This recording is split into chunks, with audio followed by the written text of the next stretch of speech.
말씀 같이 보겠습니다. 갈라디아서 4장 12절로 20절까지. 갈라디아서 4장 12절로 20절까지 교독으로 말씀을 보도록 하겠습니다. 형제자매 여러분, 내가 여러분과 같이 되었으니 여러분도 나와 같이 되기를 바랍니다. 여러분이 내게 해를 입힌 일은 없습니다. 그리고 여러분이 아시는 바와 같이 내가 여러분에게 처음으로 복음을 전하게 된 것은 내 육체가 병든 것이 그 계기가 되었습니다. 그리고 내 몸에는 여러분에게 시험이 될 만한 것이 있는데도 여러분은 나를 멸시하지도 않고 외면하지도 않았습니다. 여러분은 나를 하나님의 천사와 같이 그리스도 예수와 같이 영접해 주었습니다. 그런데 여러분의 그 감격이 지금은 어디에 있습니까? 나는 여러분에게 증언합니다. 여러분은 할 수만 있었다면 여러분의 눈이라도 빼어서 내게 주었을 것입니다. 그런데 내가 여러분에게 진실을 말하기 때문에 여러분의 원수가 되었습니까? 위에서 내가 말한 사람들이 여러분에게 열심을 내는 것은 좋은 뜻으로 하는 것이 아니라 여러분을 내게서 떼어놓아서 여러분으로 하여금 자기네들을 열심히 따르게 하려고 하는 것입니다. 그런데 그들이 좋은 뜻으로 여러분에게 열심을 낸다면 그것은 내가 여러분과 함께 있을 때뿐만 아니라 언제든지 좋은 일입니다. 나의 자녀 여러분, 나는 여러분 속에 그리스도의 형상이 이루어지기까지 다시 해산의 고통을 겪습니다. 함께 봅니다. 이제라도 내가 여러분을 만나 어조를 부드럽게 바꾸어서 말할 수 있으면 좋겠습니다. 나는 여러분의 일을 어떻게 하면 좋을지 방황하고 있습니다. 아멘. 아멘.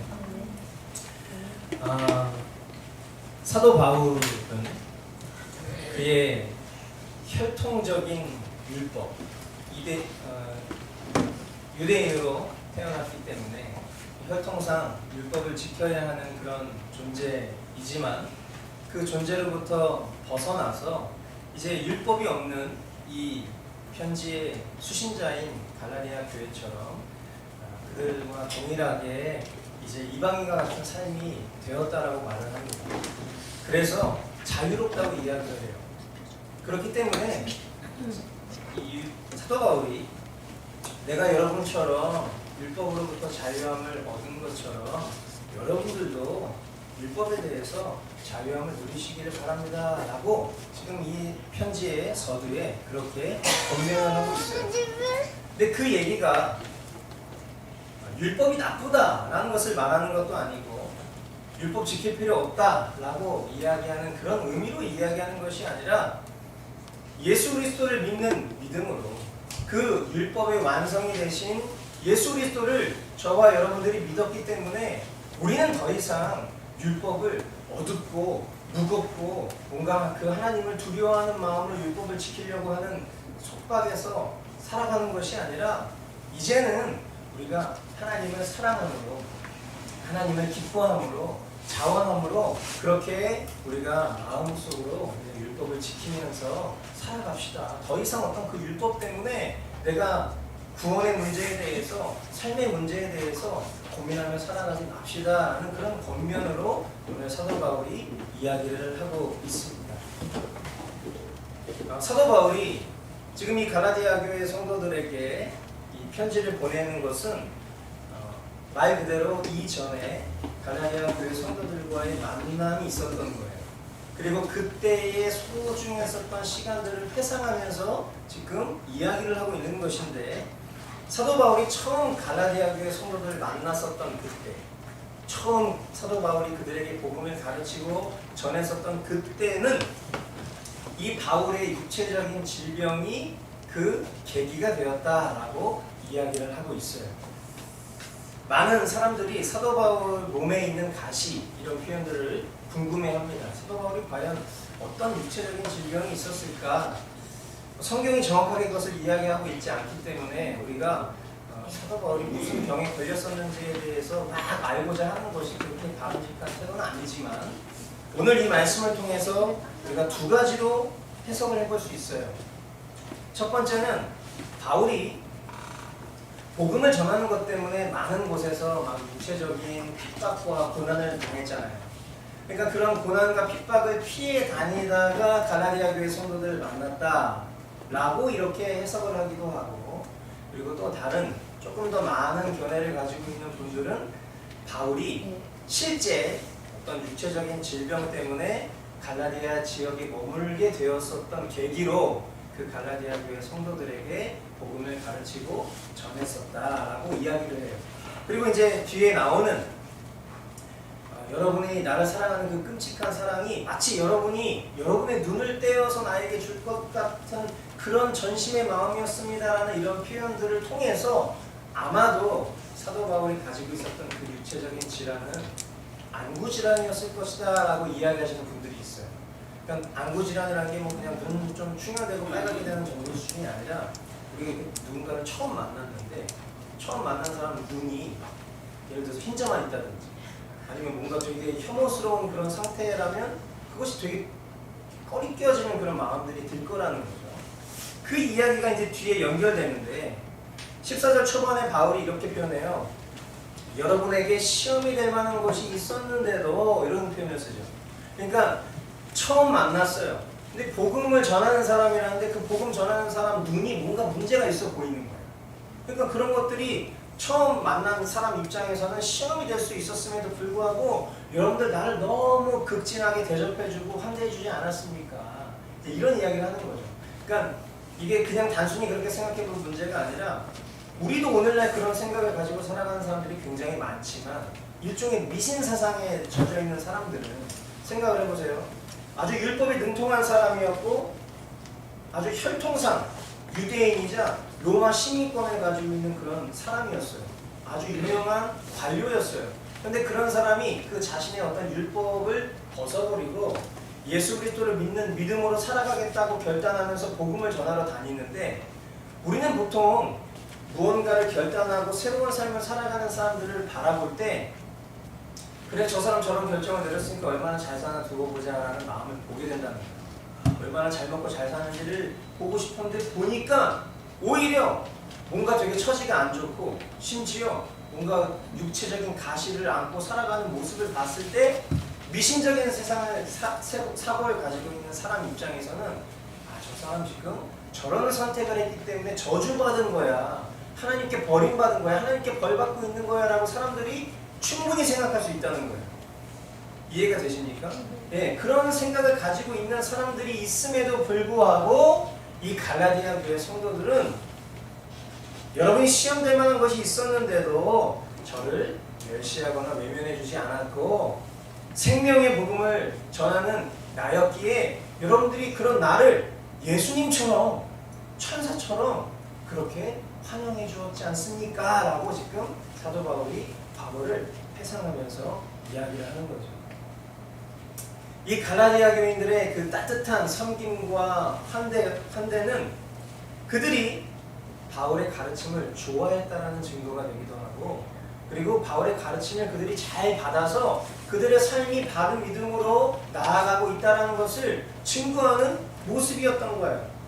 그렇기 때문에 그들이 눈이라도 빼어서 사도 바울을 위해서 줄 수 있을 만큼 이 사도 바울과 이 갈라디아 교회 성도들과의 관계는 너무나도 좋은 관계였다. 전심의 사랑의 관계였다라는 것을 바울이 회상을 하고 있어요. 그러나 그들이 과거에 그런 믿음이었고 어제 그런 믿음이었을지라도 지금 중요한 것은 지금 그들의 실상은 거짓 교사들의 가르침에 미혹이 되어서 다른 진리에서 이탈되었다. 뿐만 아니라 처음에 바울을 대했던 그 태도에서 벗어나서 감격을 잃어버린 모습으로 변질되고 있음을 이 사도 바울을 보면서 애통해하고 있습니다.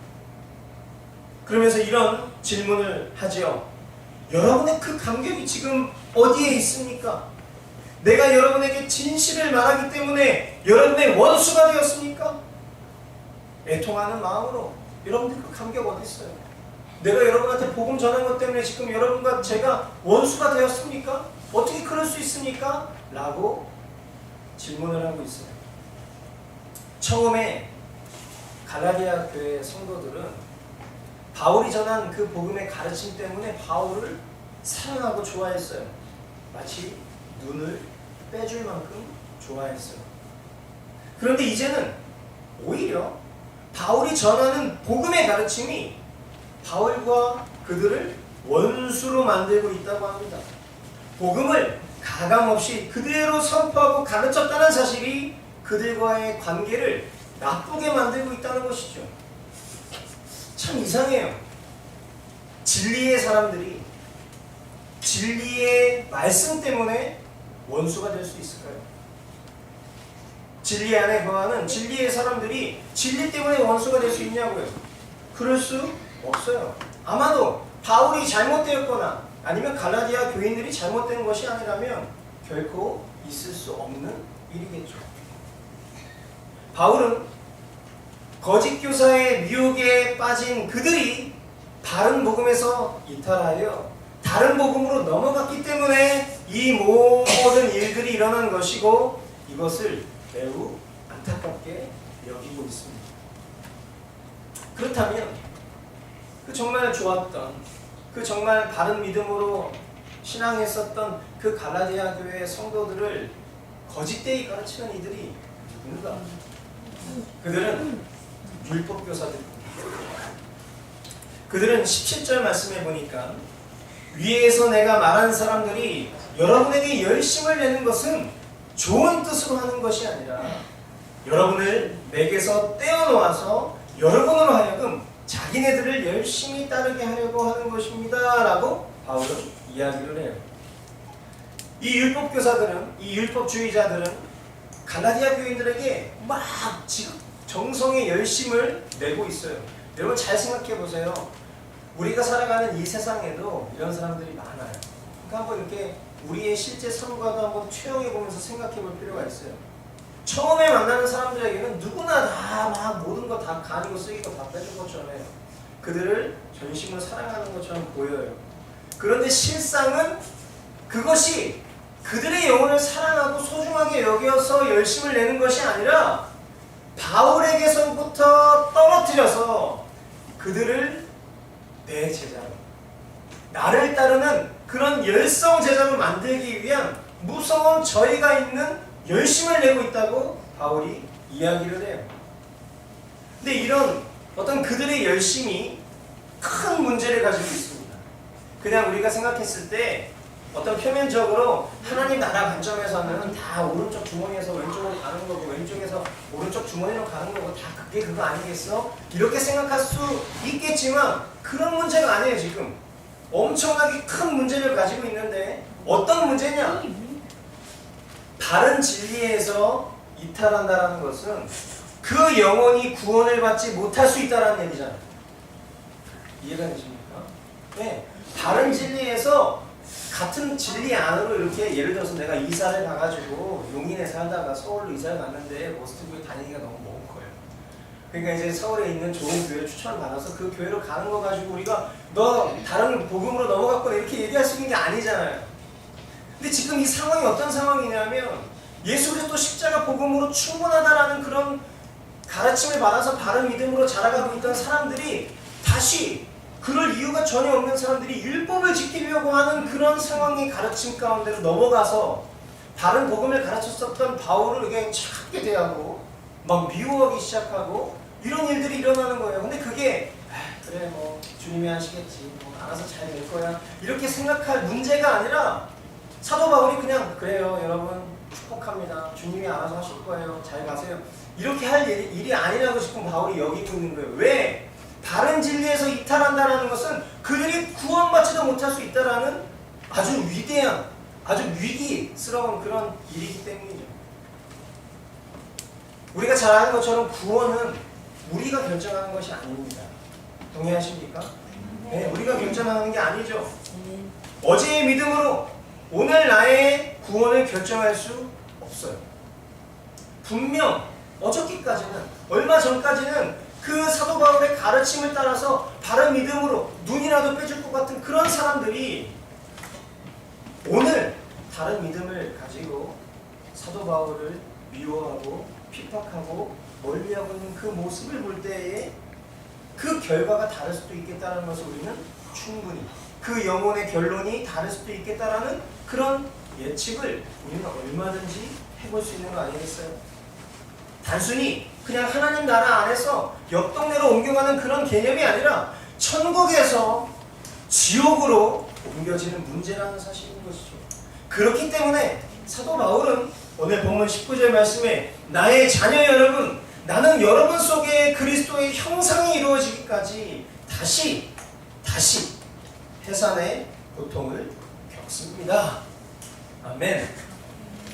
이런 갈라디아 교인들의 영생이 걸린 문제를 그냥 방관하고 포기하지 않고 다시 그들이 그 갈라디아 교회 성도들이 그리스도의 형상을 온전히 이룰 수 있도록 수고할 것입니다 라고 그렇게 이야기를 해요.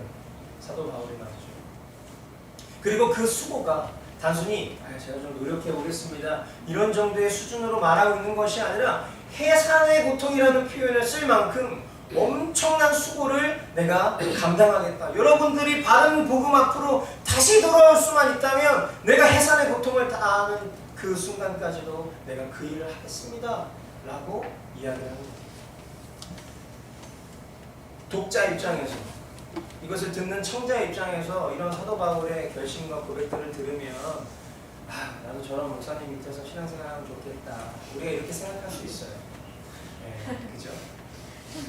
네, 여러분 입장을 좀 바꿔서 생각을 해봤으면 좋겠어요. 저는 이 사도 바울의 편지를 이렇게 보면서 너무 이해돼. 너무 바울이 너무 이해가 되는 거예요. 이해가 되면서 이런 마음이 들죠. 힘들겠다. 약간 오래 못 살겠다. 약간 이제 그런 마음이 들 정도로 굉장히 공감이 많이 됐어요. 이게 무슨 말이냐? 이 한 영혼이 오랜 세월 동안 그가 살아왔었던 생활 습관이라는 게 있을 거예요. 그죠?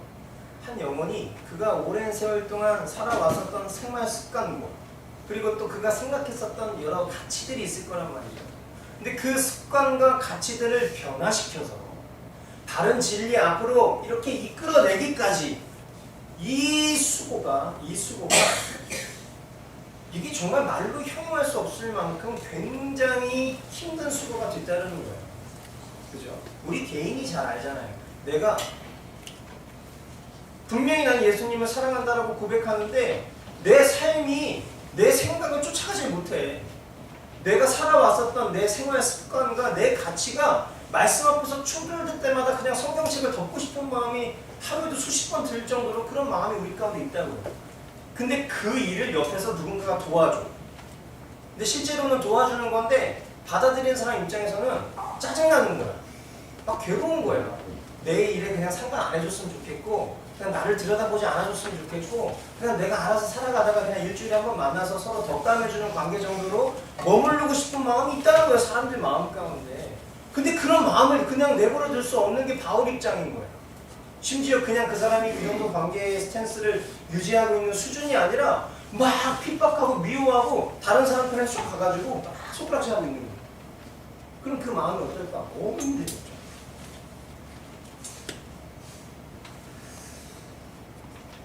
근데 더 심각한 문제는 뭐냐면요. 이런 수고가 모든 사람에게 동등하게 작용하는 게 아니라는 거예요. 어떤 사람은요. 내 에너지에 전심을 다 쏟아도 안 되는 사람이 있고 어떤 사람은 그냥 나는 별로 큰 의도를 갖지 않고 그냥 말씀을 전했는데 알아서 그 영혼이 자신 스스로를 막 개간해 나가는 그런 모습을 볼 때마다 이 수고가 차라리 균등하게 이렇게 분배가 될 수만 있다면 참 좋을 텐데 그게 안 되는 거예요. 얼마나 힘들겠냐고요. 다 제각각이고 예측 불가능하고 언제 어떤 일이 터질지 잘 모르겠고 멀쩡한 사람들이 제일 있다가 갑자기 저 마음과는 좀 어려움이 있습니다. 등지고 떠날지 알 수 없는 그런 여러 많은 두려움, 그런 두려움이 교회의 지도자들 마음 가운데에는 다 쉴 틈이 없어요. 저 역시도 뭐 사도 바울과 비교할 수 없죠. 제가 어찌 이 바울과 비교할 수 있겠어요.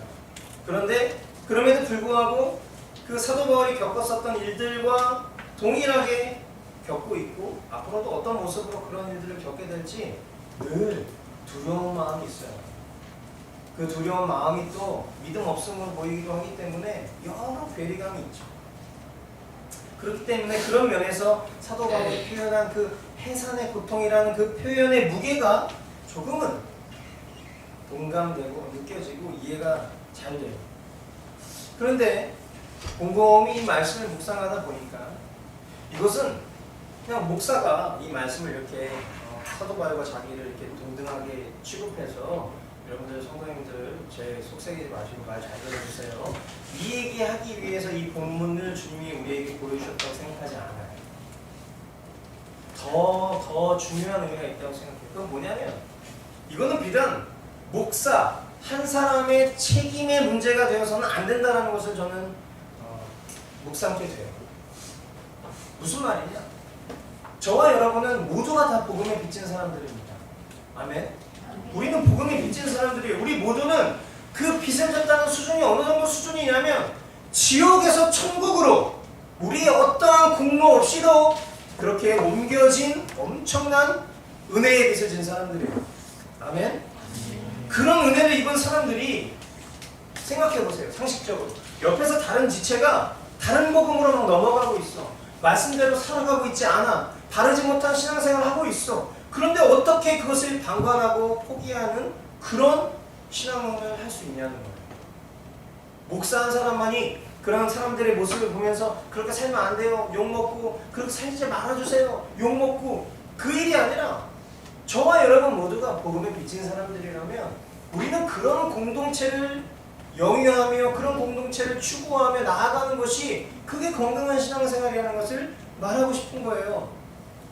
교회는 그리스도의 뭐예요? 몸이에요. 저와 여러분들은 뭐예요? 그 몸을 이루는 지체예요.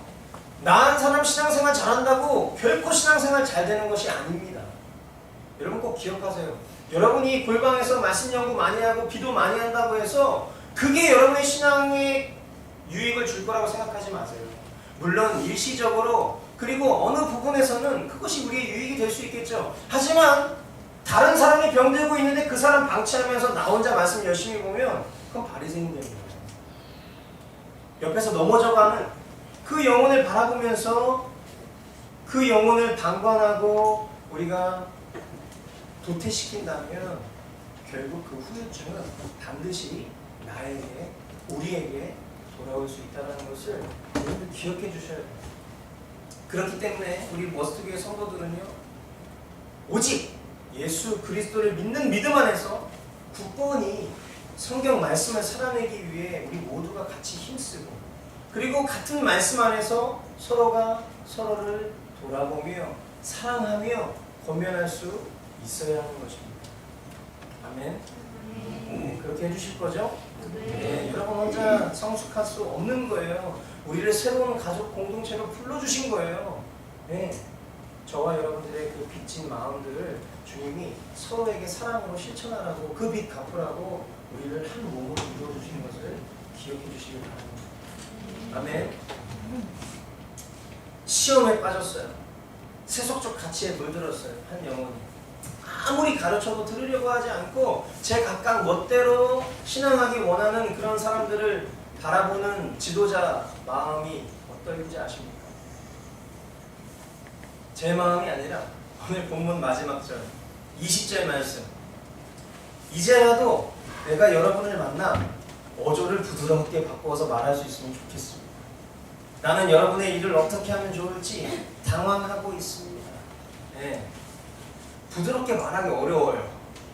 여러분, 사도 바울도 부드럽게 말하기가 어렵다잖아요. 지금 어조를 바꿔서 어떻게 하면 부드럽게 말할 수 있을까 지금 고민된다는 거예요. 도대체 이 인간을, 도대체 이 영혼을 어떻게 해야 할지 당황스럽다는 거예요. 그게 사실이죠. 마음 같아서는 그냥 포기하고 끊어버리고 싶고 얼굴 보고 싶지도 않고 잘 따르는 사람들하고만 이렇게 교회 공동체 이루고 싶은 거 사실이에요. 부끄럽지만 그 인간의 연약함이지만 그게 사실이라. 부드럽게 말하기 어렵고 화내고 싶고 할 수만 있다면 혼나내고 싶고 막 때리고 싶은 마음이 들기도 할 수 있어요. 그런데 그런데 예수로 죽고 예수로 살았기 때문에 내 육적인 자아가 그냥 포기하고 끊어버리고 화내고 싶고 그럴지라도 내 안에 살아 역사하시는 주님이라면 그리스도의 사랑으로 그 영혼을 대해야 되겠다라는 마음이 생겨나는 거예요. 사랑을 해야 하는 거예요. 사랑할 수 없는 자를 사랑하는 것이 진정한 사랑이잖아요. 아니 뭐 말 잘 듣고 막 가르친 대로 막 아멘하면서 순종하고 알아서 잘하는 사람 사랑하는 일은 어렵지 않아요. 근데 그러지 않은 사람들 있잖아요. 번번이 말 안 듣고 가르치면 딴 얘기하고 우리 지난주에 배웠었던 대로라면 항상 관역을 비껴가 금건하는데 막 금 넘어가 이런 영혼한테 또 말해주고 또 가르치고 또 데려오는 이게 해산의 고통이죠. 이게 사랑인 거고 이게 하나님께서 나를 대하시고 바라보시는 태도입니다. 하나님 우리를 그렇게 대하시는데 어찌 인간들이 서로 이렇게 막 하면서 함부로 대할 수 있겠어요. 그죠? 그래서 오늘 말씀의 제목처럼 그리스도의 형상이 이루어지기까지 다시 또 다시 그렇게 시작해야 되는 거예요. 저도 여러분 우리 모두 아멘. 네. 사랑하는 성도 여러분, 우리 하나님 말씀 안에서 우리 하나 됐으면 좋겠습니다. 아멘. 네. 이 세상이 개인주의에 완전 물들어 있어요. 그래서 한국 교회도 개인주의에 물들어져 있어요. 그게 관습이 되어버리고 있어요. 사람들이 대형 교회를 찾는 이유가 뭡니까? 그냥 거기에 그 군중 속에 어딘가에 묻혀서 터치받고 싶어 하지 않은 그런 마음이 극렬한 거예요. 그러니까 그냥 조용히 가서 내가 그 안에서 평강을 누리고 내가 하나님 앞에 무언가 했다라고 여기고 오면 된다라고 생각하는 마음이 많아요. 물론 대형 교회에 있는 성도들이 다 그런다는 건 절대 아니에요. 근데 많은 사람들이 등록조차 하지 않고 다니는 사람도 많고 등록을 해도 아주 죄송한데 저는 그냥 좀 당분간 좀 편하게 신앙생활 하고 싶습니다. 이런 얘기들 저도 전화 많이 해봐서 알죠. 교적 관리해봐서 알죠. 그런 사람들 너무 많아요. 근데 교회는 그런 곳이 아니라는 거예요. 각자의 삶의 문제에 어떤 함몰돼서 공동체를 향한 책임에 눈 감는 것이 아니라 지체된 서로를 우리가 서로 돌아보면서 예수로 죽고 예수로 산 존재로서 서로를 진정 사랑하는 그런 공동체가 주님이 원하시는 그런 공동체고 그런 공동체도 다시 시작하기를 원하신다는 거예요. 설령 그것이 해산의 고통을 수반한다 할지라도 그것을 감내하면서 말입니다. 그런 의미에서 말씀을 마무리하면서 여러분에게 특별히 오늘은 두 가지 오늘 말씀을 여러분의 삶 가운데 적용하면서 실천할 수 있는 제안을 좀 드리고 싶어요. 제가 숙제라는 표현을 쓰고 싶은데 그것도 혹시 거부스러운 분들이 있을 것 같아서 제안을 드리고 싶어요. 오늘 말씀을 들었으니까 이 말씀의 내용을 여러분들이 실천할 수 있는 게 있어야 그게 실제된 믿음이잖아요. 막 서약을 받고 싶은데 그렇지 않고 제안 첫 번째 뭐냐면 여러분 머스트 라이프를 꼭 나눠주셨으면 좋겠습니다. 여러분 기억하셔야 될 것은 머스트 라이프는요 우리 개인 경건용이 아니에요.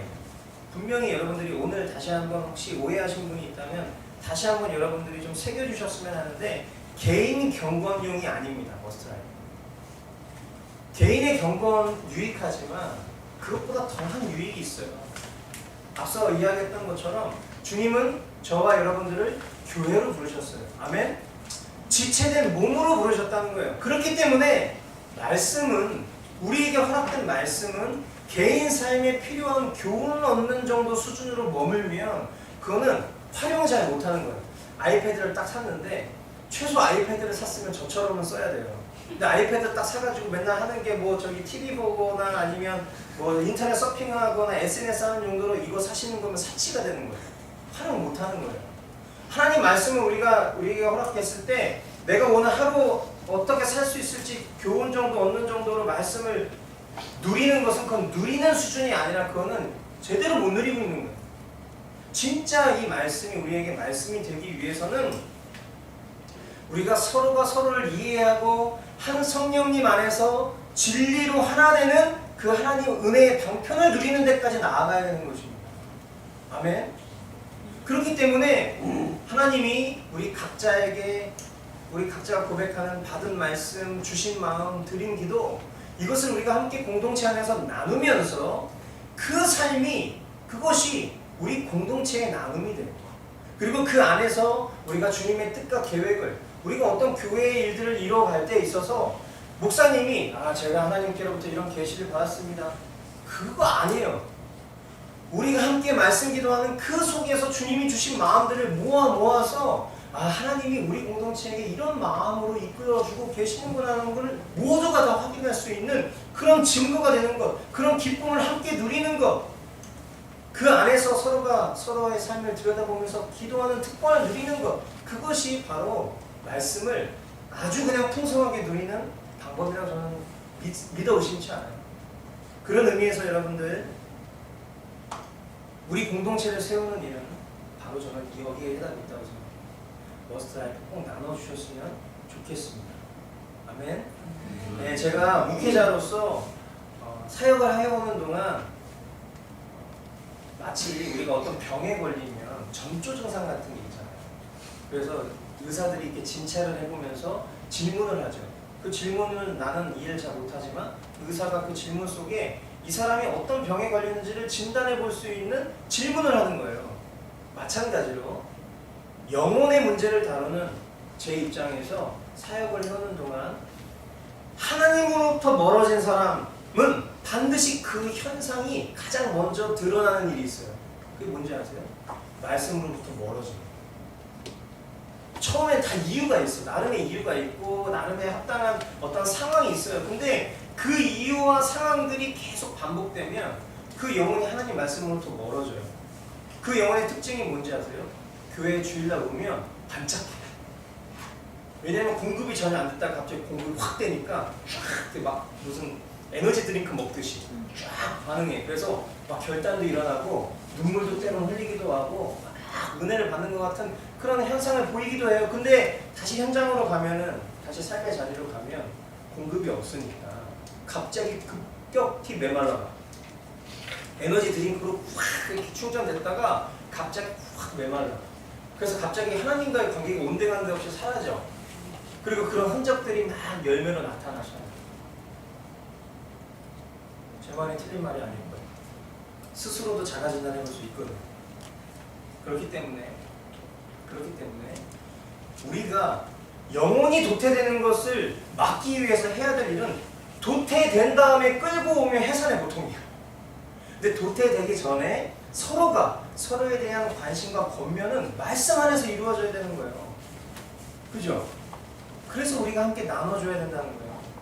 그래서 이것이 저 한 사람만의 어떤 관리나 열심, 책임이 아니라 공동체 모두의 최선을 통해서 하나님의 열심을 이룰 수 있게 되기를 주님의 이름으로 축원드립니다. 아멘. 아멘. 네, 감사해요. 두 번째 제안이에요. 서로를 위해서 기도해 주셨으면 좋겠어요. 서로를 위해서 좀 간절히 기도해 주셨으면 좋겠어요. 여러분, 앞서도 이야기했지만 머스트 라이프 나 한 사람이 그냥 하고 했다 하고 그냥 딱 올리고 나가면 안 돼. 띡 올리고 다 했다 하고 나가시면 안 돼. 올리는 게 목적이 아니에요. 그렇게 되면 그것은 그 사람이 또 다른 율법주의나 공로주의로 빠질 수 있어요. 했다. 나 말씀 봤어. 이렇게 빠질 수밖에 없어요. 거기서 끝나면 안 돼요. 여러분들이 아침에 말씀을 보셨으면 자기 전에 오늘 우리 지체들이 어떤 고백을 나눴는지를 여러분들이 읽어주셔야 돼요. 들여다봐 주셔야 돼요. 신방해 주셔야 되는 거예요. 신방. 들여다보는 거예요. 그래서 그 사람이 하나님과 어떤 관계에 있는지 막 판단하고 평가하고 밑줄 쳐가지고 이건 잘못됐고 이런 교정해 주라는 얘기가 아니야. 내가 다른 지체들은 이 동일한 말씀 안에서 하나님과 어떤 관계를 누리고 있는지 들여다봐 주라. 그리고 그 고백 안에 그들이 가지고 있는 기도 제목들이 담겨 있어. 그럼 그 영혼을 위해서 기도해 주는 거예요. 그것이 여러분 우리가 선택할 문제라고 여기시면 안 돼요. 의무예요. 의무. 하나님 우리를 몸된 공동체를 부르신 의무예요. 돌아봐 주시는 거예요. 일주일에 한 번 만나고서 공동체라고 말하는 건 민망하지 않습니까? 그것이 우리가 매일 만나지 않더라도 이 눈에 보이지 않는 공간에서 서로를 위해서 기도하고 같은 말씀 안에서 머물러 있다면 만나지 않아도 공동체라고 말할 수 있을 것 같아요. 적어도 하나님 앞에서. 그죠? 동호회들도, 뭐 축구 차는 동호회들도 일주일에 한 번 이상 만나요. 야구하는 사람들, 저 아는 목사님 일주일에 4번 야구해.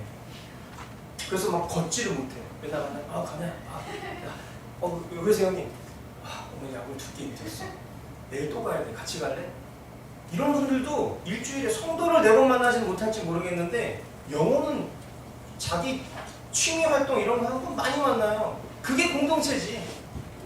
근데 우리는 일주일에 한 번밖에 안 만나잖아.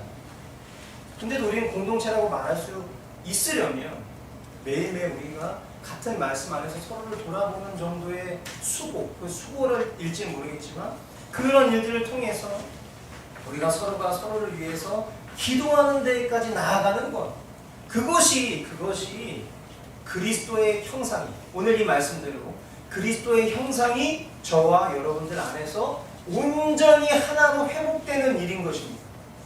아멘. 그 수고를 사도 바울은 혼자 감당하고 있었던 거예요. 그래서 이 편지 쓰는 거예요. 같이 하자. 아멘. 네, 이 말씀 우리 공동체에게 하나님이 주신 말씀이라고 여러분들 믿으시고 오늘 이 말씀대로 여러분들 삶 가운데 이 일들을 적용해 주시고 실천해 주실 수 있게 되기를 주님의 이름으로 축원드립니다. 아멘.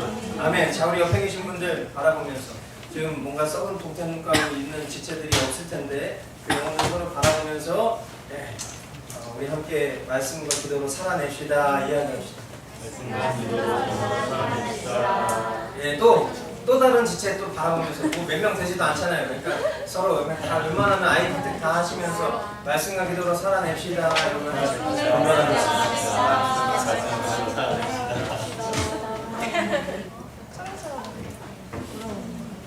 자, 우리 한마디만 더, 조금 약간 장난 섞인 표현일지 모르겠지만 안 하면 죽습니다.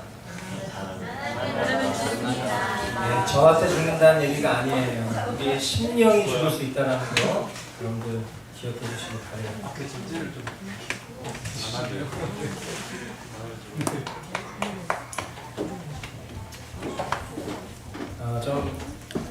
우리가 헌신의 시간, 봉헌의 시간 갖기 전에 좀 사견을 좀 전하고 싶습니다. 하나님의 말씀이라고 말하긴 뭐하고. 여러분, 이제 우리가 이 공동체를 이루면서 가고 또 주변에서는 또 우리 공동체를 부러워하는 사람들도 있고 또 호기심 갖는 사람도 있고 이상하게 여기는 사람도 있을지 모르겠어요. 중요한 것은 하나님과 우리의 관계가 명확하면 돼요. 그죠? 네. 근데 그 하나님과의 관계가 나의 편에서 결정되는 게 아니라는 게 문제죠. 어저께 분명히 내가 믿음 좋았을 수 있는데 오늘 내 믿음이 그 믿음이 아닐 수도 있다는 것, 그 영혼은 몰라요. 근데 옆에 있는 사람 다 알더라고요. 제가 제일 두려운 것은 분명히 믿음 좋은 사람인 것 같은데 그 믿음이 없어지는 걸 보는 거예요. 그랬을 때 무슨 생각이 드는지 아십니까? 무서운 마음이 들어요. 무서운. 어떤 무서운 마음이냐? 저 영혼이 하나님 앞에서 평가를 받을 때 우리 인간의 눈으로는 믿음이 있었던 사람처럼 보이지 않아요.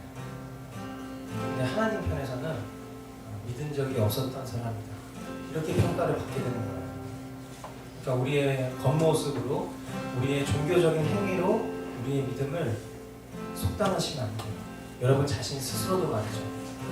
그래서 꼭 정말 오늘 제가 가다가 혹은 제가 오늘 자다가 죽을 수도 있잖아요. 이제 고별사교육 유언인 건데 부탁드립니다. 말씀과 기도로 살아주시길 좀 부탁드립니다. 아멘. 매일매일 여러분 삶에 복음 앞에 나아오는 그런 은혜가 있기를 축복합니다. 아멘. 함께 우리 찬양하면서 하나님 앞에 예물 드리도록 하겠습니다.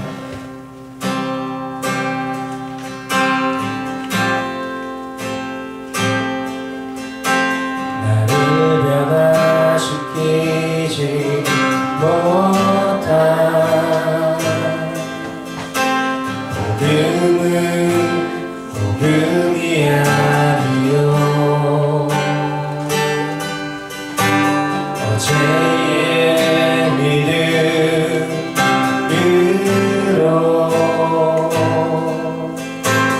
오늘은 살 수 없기에 오늘도 내게 복음이 필요하고 나는 오늘도 죽어야 하오 들어도 듣고 싶은 복음 내게도 들려주시오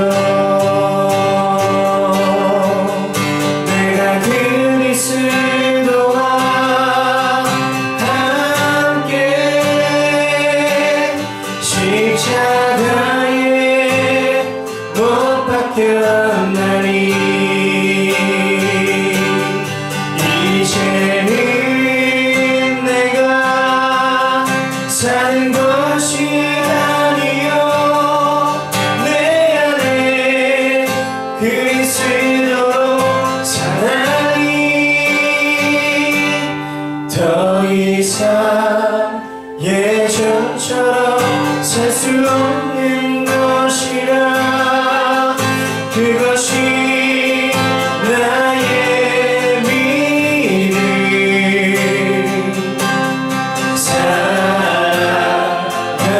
살아가리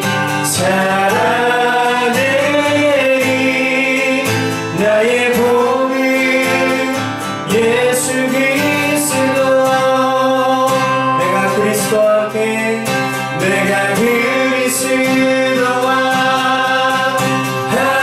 함께 십자가에 못 박혔나니 이제는 내가 사는 것이 아니요 내 안에 그리스도로 사나니 더 이상 예전처럼 살 수 없는 것이라 그것이 나의 믿음 살아가리 살아가리 살아내리 나의 복음 예수 그리스도 살아가리 살아내리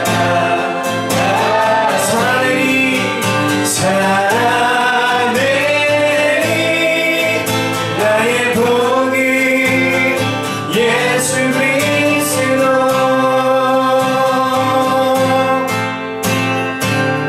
아멘 아멘 아멘 주님만 그래야 합니다. 아멘 하나님 우리의 생사와 복을 주관하시고 우리가 이 땅에 존재하기 전부터 하나님께서 우리 존재를 기억하시고 우리를 이 땅에 보내사 우리를 선택하시고 하나님의 복음 듣게 하셔서 하나님 나라 백성으로 회복시키시고 건져주시고 구원하셨기에 하나님 우리가 하나님을 주님이라 부르며 우리의 삶의 모든 주권, 우리의 재산, 우리의 삶, 우리 육신의 모든 것까지도 주님께 드리겠다 결단하며 살아갑니다. 그러나 때로는 우리가 참 연약하여서 그 주님을 바라보는 시선 놓칠 때에 어느 순간 내 삶에 주님이 아니라 내가 되어서 하나님 앞에 나의 삶 드리는 것을 아까워하고 나의 시간 드리는 것을 손해로 여기고 나의 가진 물질 드리는 것을 인색하게 여기는 그런 마음이 있을 때가 참 많습니다. 알면서도 그것을 지키고 싶지 않고 살아내고 싶지 않은 이때에 하나님 우리로 하여금 다시금 십자가 복음 듣게 하시고 또 찬양으로 고백했었던 바대로 주님 앞에 살아내기를 다짐하오니 우리의 연약한 믿음 새롭게 하사 주님 우리를 이끄시고 하나님의 온전하신 뜻을 성취하는 데 이르기까지 우리 모두가 성화될 수 있는 우리 성도들 다 될 수 있도록 도와주시옵소서. 하나님 앞에 귀한 예물을 드렸습니다. 이 예물 주님의 몸된 교회에 세워감에 부족함 없게 사용되게 하시고 소외받고 연약하고 복음이 필요한 곳에 이 물질 온전히 쓰여질 수 있도록 도와주시옵소서. 하나님 오늘 또 귀한 친구들 이 자리에 와서 또 예배하였습니다. 하나님 그들의 심령 주님의 것이오니 하나님 비록 지금은 겉으로 보이지 아니하나 하나님의 말씀 씨앗이 온전히 심겨져서 주님의 때에 온전히 열매 맺는 그런 놀라운 은혜가 있게 하시고 그것을 우리가 언젠가 목도할 수 있도록 주여 축복하시고 인도하여 주시옵소서. 이제는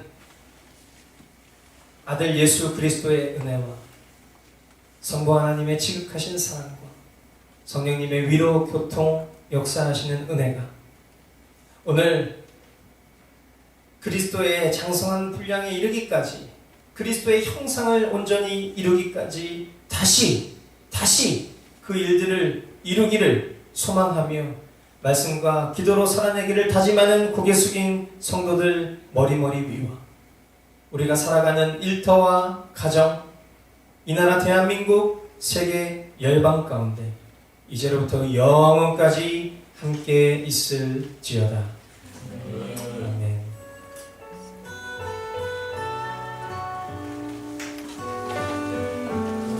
네, 예배를 마쳤습니다. 우리 하나님께 영광의 박수를 드리겠습니다.